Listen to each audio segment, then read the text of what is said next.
Right, good afternoon ladies and gentlemen, it's Greg here with the start of update 3 on the Meng 135 scale Whippet.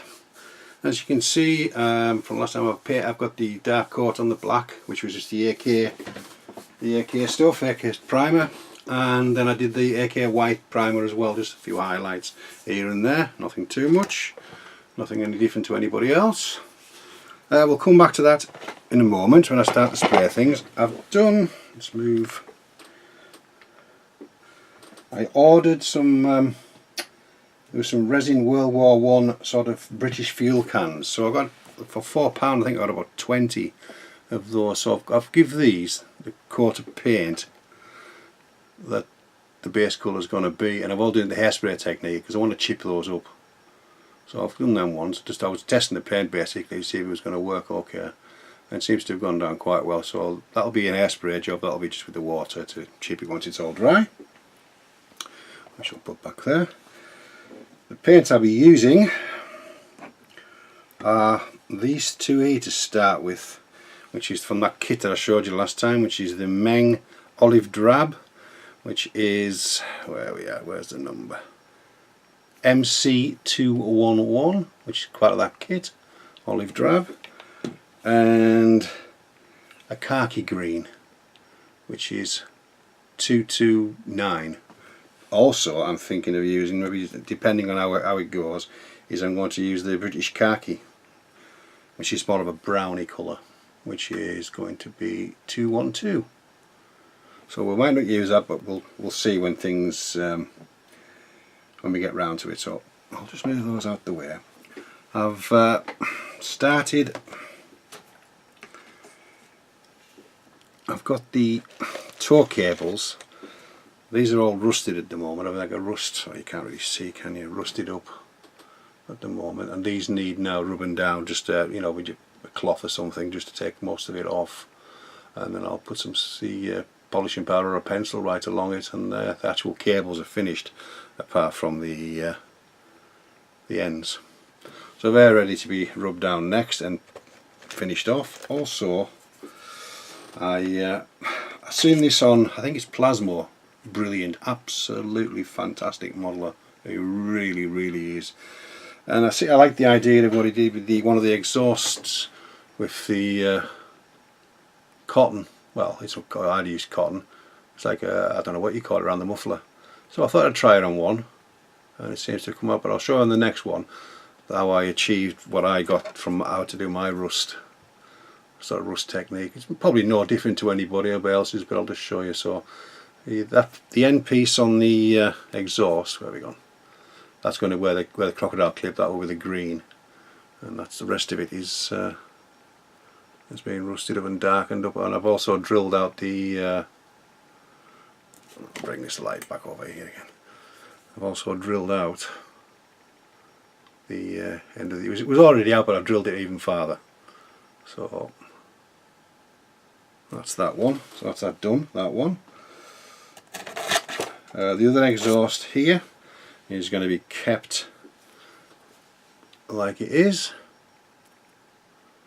So basically what I did with that, and say the bracket on the bottom, that's going to be the colour of the tank as well. So how I did my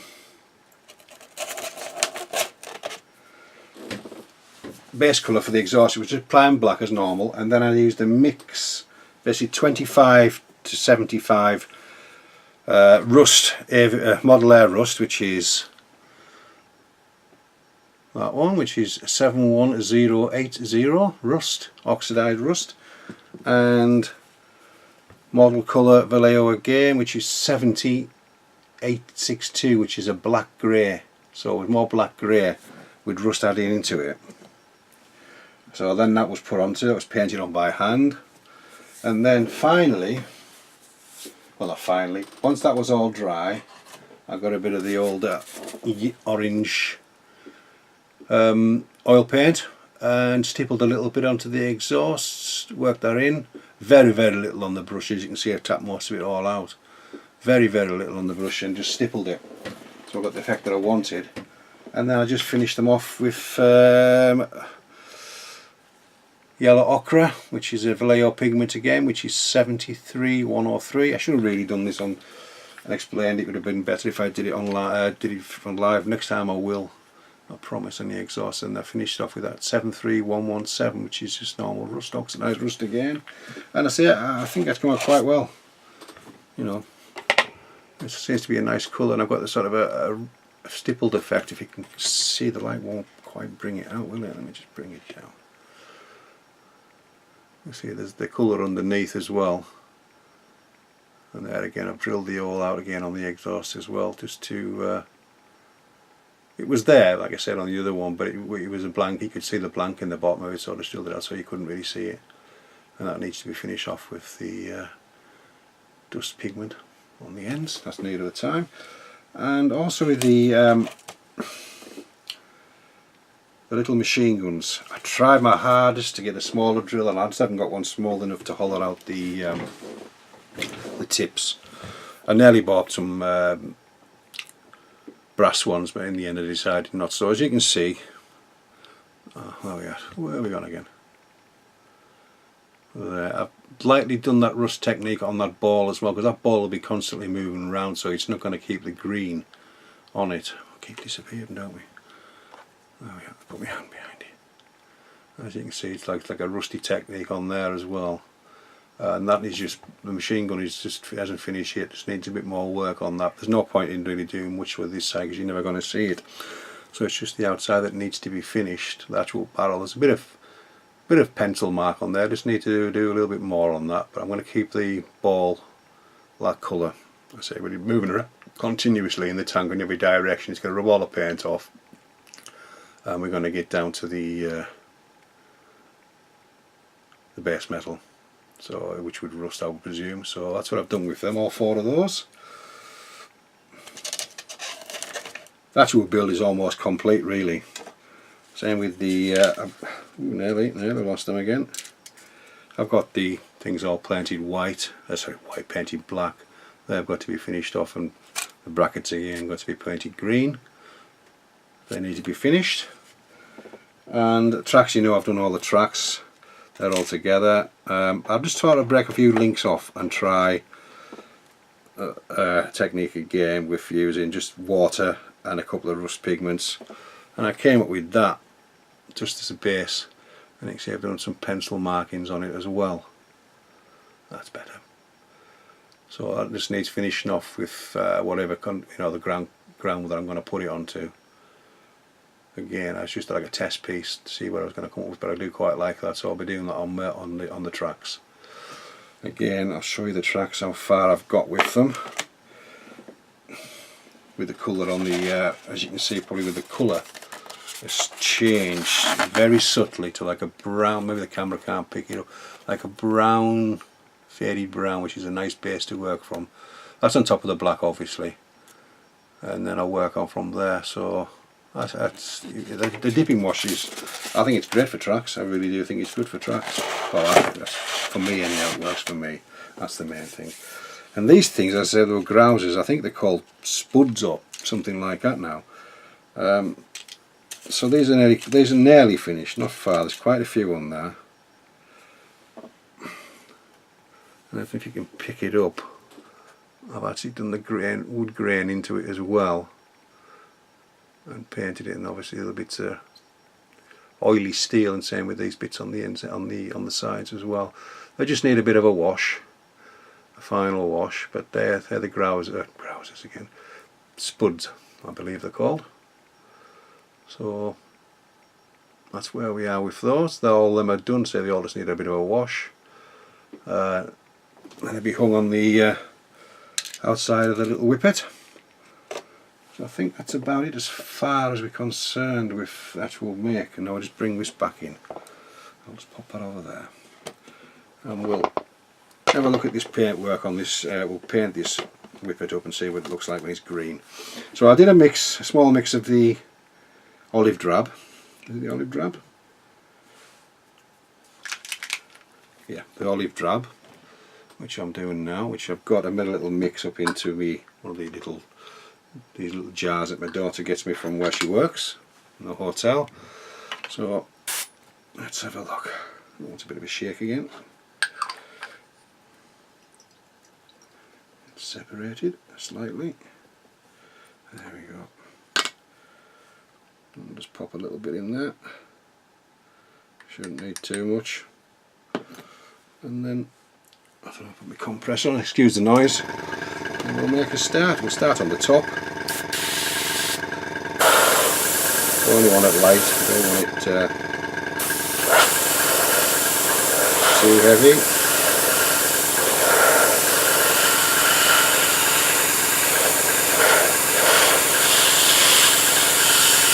Excuse me a second, tissue to just wipe the end of that, all the spilled.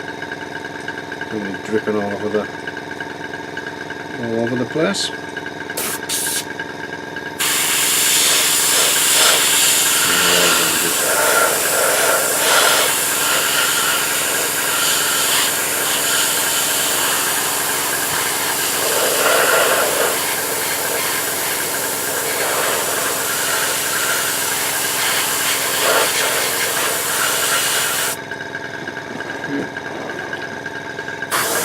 Back part.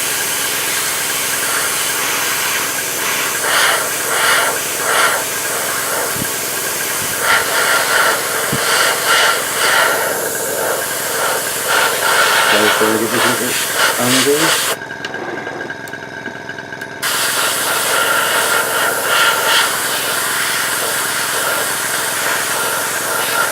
Let's get this bit done and then I'll back to the front again.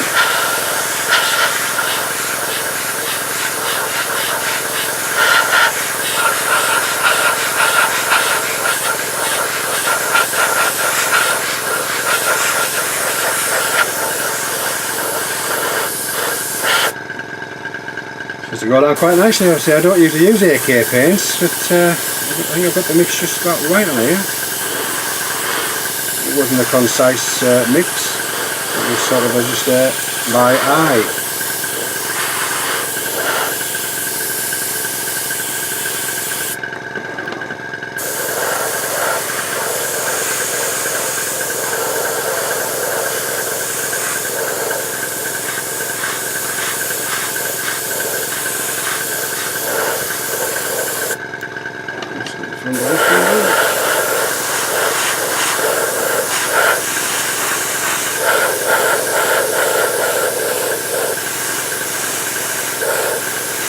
As you can see, you can still got the white showing through at the moment. I know it's just a small coat at the moment, but obviously as I maybe build up the layers again, it will not disappear but get what I want. So what I'll do is I'll log off here now. You don't want to see the rest of me spraying and the noise. Once it's done, I'll get back to you. Okay, ladies and gentlemen, as you can see, it's all finished spraying. The colour's gone out really quite nicely. I just couldn't remember the mix. I've been by eye, so I'll have to do it again. I've still got plenty of paint left actually, so it's not a problem. So I'm going to leave this to dry.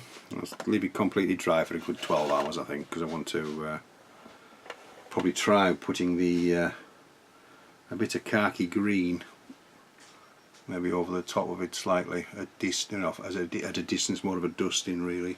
I want to see when it dries fully if I like the colour, and then just darken it slightly with that, and then if I feel as if it needs, like I say, I'll probably do the khaki brown British khaki, which is more of a browny colour. I don't want to shoot, so I'm going to mix it up. I've got to get enough put into this one like I did with those two. As you can see, it's more of a browny colour, so probably too much of a contrast. But we shall see.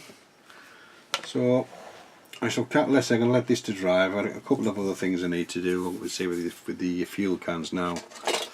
They're nearly dry, so I'll probably do the old water on those and just chip them again and see what they come out like. I better clean my airbrush first as well before I do anything. So I'm quite happy with that. That's come out quite well. You can still see the white underneath. See, it isn't dry yet. It's and the coverage of the paint, I must admit, for AK, I've never really got on with them as really well. I would say I'm more of a Tamiya man, but these are going out quite well, so I'm quite impressed with them. So I'll leave it here now, and I'll be back when this is completely dry, and we'll try the other colour, the khaki, the British khaki, no, British khaki, the khaki green. So Greg, this is Greg signing off, and we'll catch you soon. Right, we're back again. As you can see from yesterday, that the coat of the olive drab is now dry completely, and what I'm going to do now is just give it a slight, more of a dusting with a paint of the khaki green, which is this one. I've got to mix it up pot again with some thinners. I've just given a little dusting coat onto the, you can see the slight variations in colour there. For these will be all chipped and battered and things eventually. So what I'm going to do is just going to mix this up, so hopefully it still works, because it's been sitting in the cup for a while. I just need to adjust the needle. Just 2 seconds. The needle's dried up, it's sitting there. There we go, that should make it work.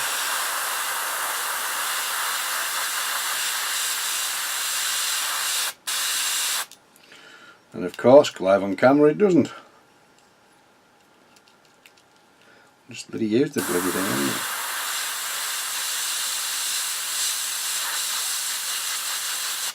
Right, back in 2 minutes.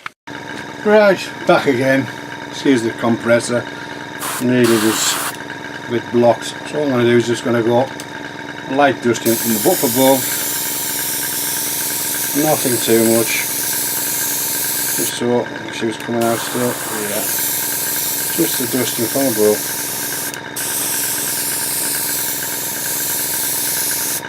And again along the sponsons. Nothing.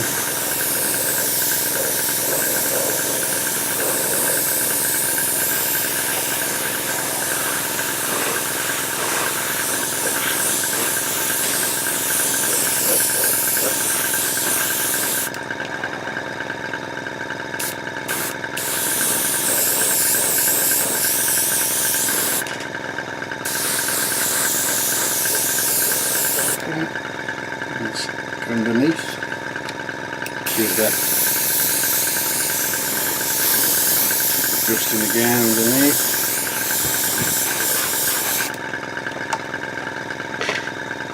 Let's take it back on. There's a little bit there I'm not quite happy with. There we go. And you can still see the other colours coming through. So that's really all. I'll knock the compressor off actually, don't need it on now. Just want a little touch, probably a little touch along inside the wheels, and again on this side. Nothing much, just a good dusting from the outside. That should do it. So we've got that far now. Around, you can still see some of the tonal variation. I'll let this dry first. Let's just zoom in a little bit if we can. A bit better. So you can still get the colours, still get the variations in colours as well. And I'll probably be using a bit of oil work as well on this as time goes by. So I think what I'll do with this next, obviously when this is dry, is I'm going to do the red and white stripes on the sponsons and under the fuel tank at the front, underneath there. So that'll be the next job. So when this is all dry, I'll let all that. I've done. I showed you yesterday what I'd done up to there. So there's nothing else new that can be shown. So that's where we are now. So the next step will be, when this is dry, is the white masking off and doing the red and white stripes. So we'll catch you very, very soon. Right, back again, ladies and gentlemen. I jumped the gun by getting the decals on and the stripe and the white stripe on as well. The decals. Sorry about that. I just got carried away with myself all evening. Forgot to record it. Let's say I've only got the decals on. They've been coated with Microsol and Microset. so they've gone down quite well.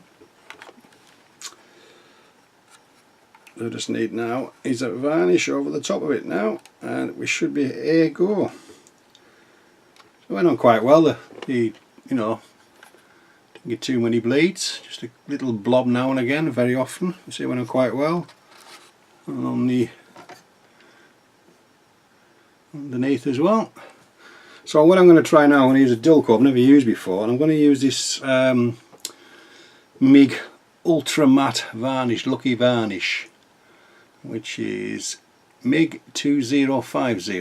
So I've never used it. I just use the rattle cans usually. So what I'll do with this is I'll fire the air gun up. Build up a little bit of pressure. I've lost a few of the hooks on the ends on the side, so I've had to make some ones out of wire, so that's why they're a bit shiny. I'll soon dull them down. I should really paint them before I do the spraying, but I think I'll just crack on with the spraying. It's going to take 12 hours, then I can start making a bit of headway on the dial for it. So there's my gun, let's have a gander. Let's get all the shite out of it.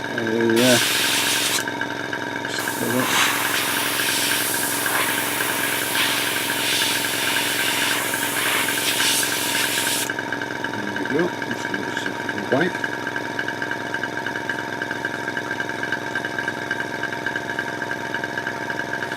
Let it sit.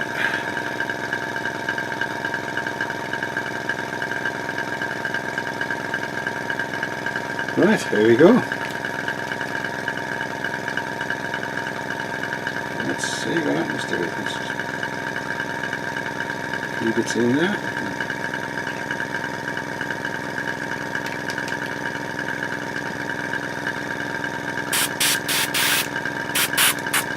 Right, so let's start then.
I think that'll do it.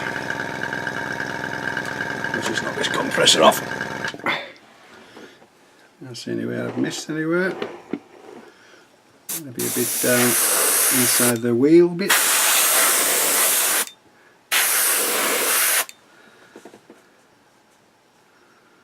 I think that's about it.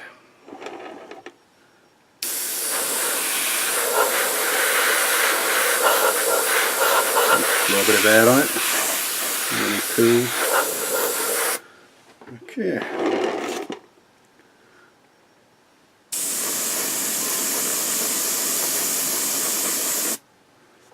That should do it.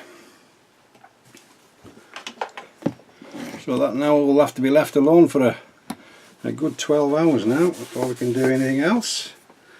Generally speaking, it seems to work. It seems to be very dull already.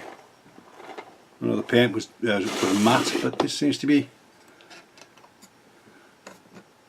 you can see Don't think I've missed anywhere.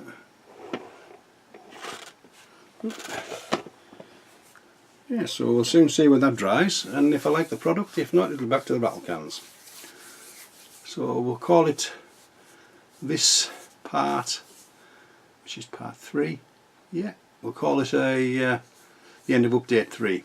The start of update 4 will obviously be starting to do the weathering and things like that, and the detailed paintwork. So hang fire for that. It shouldn't be too long, he says. So this is Greg signing off. We'll see you very, very soon.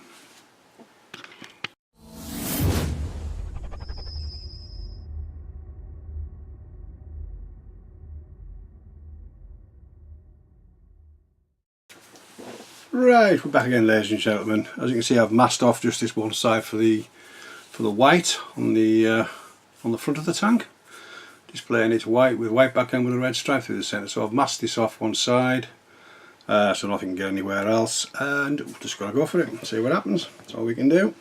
Run one side, I'll show you that shortly, and we can go now. Awkward angle, but no doubt there.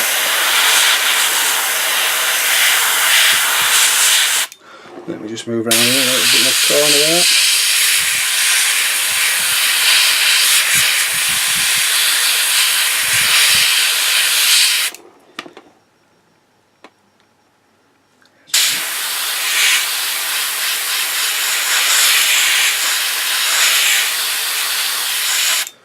I think that should do it